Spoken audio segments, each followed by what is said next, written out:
Lesson 105.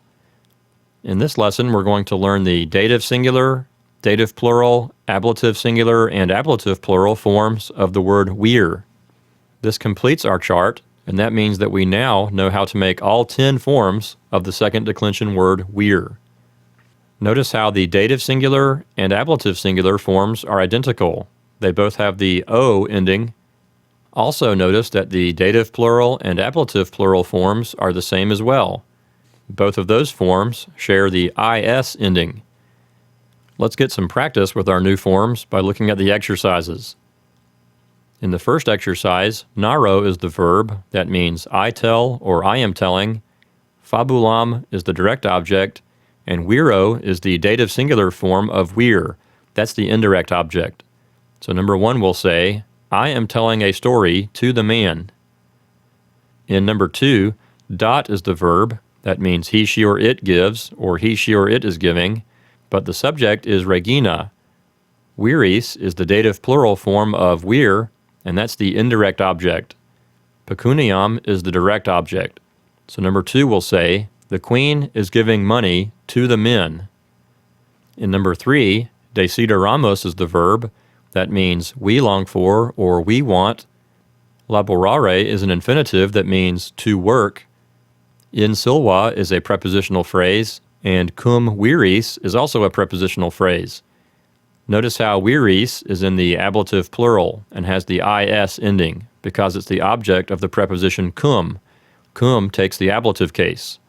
So number 3 will say, we want to work in the forest with the men. In number 4, dot is the verb. That means he, she, or it gives. But puella is the subject. Viris is the indirect object. That's the dative plural form of we're. Aquam is the direct object, and saipe is the adverb. So number 4 will say, the girl often gives water to the men. In number 5, potes means you are able. It's being negated by the word non, so non potes means you are not able. Ambulare is an infinitive, and that means to walk. A patria is a prepositional phrase, and so is ad insulam. So number 5 will say, you are not able to walk from the homeland to the island. In number 6, est is the verb, but we don't need the he, she, or it because scapha is the subject. Virorum is the genitive plural form of we're, and that's possessing scapha. Prope actam is a prepositional phrase.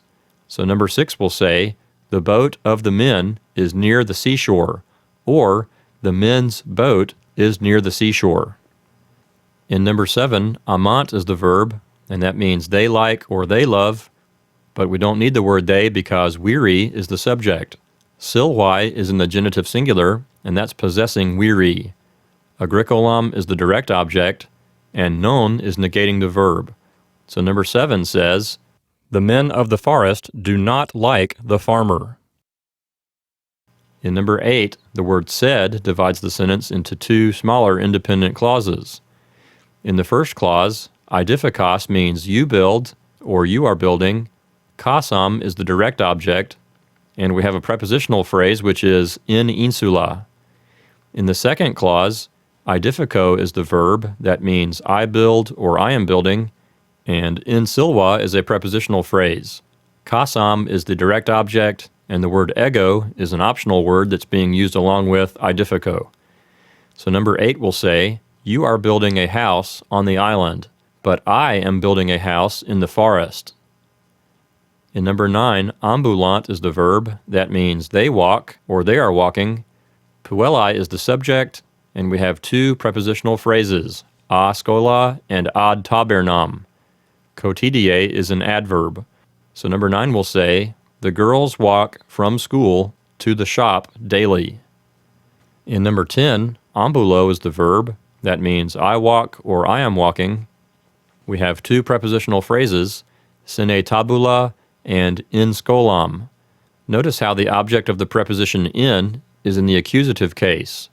So that means that in here means into. Numquam is an adverb.